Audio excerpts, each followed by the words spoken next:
خشم احساس است که باعث می شود زبانتان زودتر از فکرتان کار کند.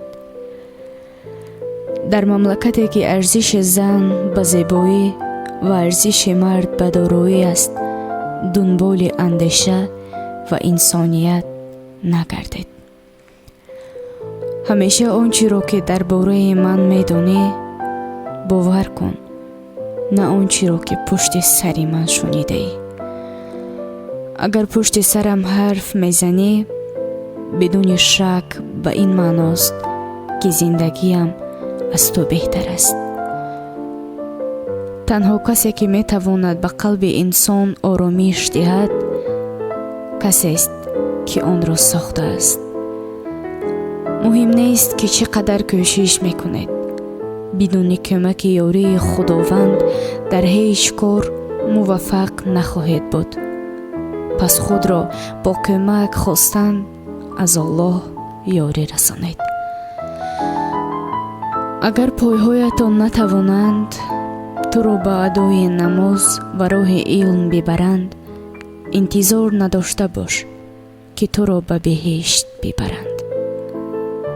انسان زمان تنهاست که فراموش میکند خدا با اوست. برای اینکه گناهت را از یاد برده ای، معنای آن را ندارد که آنها بخشیده شدند.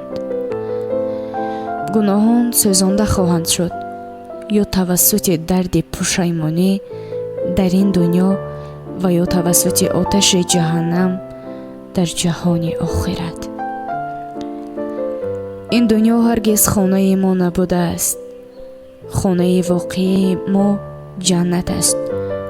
جای تعجب نیست که ما همیشه خود را آشفته و ناخرسند احساس میکنیم.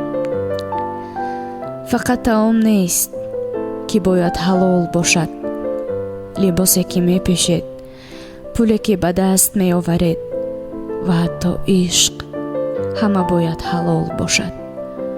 خداوند برای شنیدن وقت دارد. آیا شما برای عبادت و طلب علم وقت دارید؟ سن و سال جسم انسان را پیر و ناتوان میکند، اما نافرمانی خدا روح را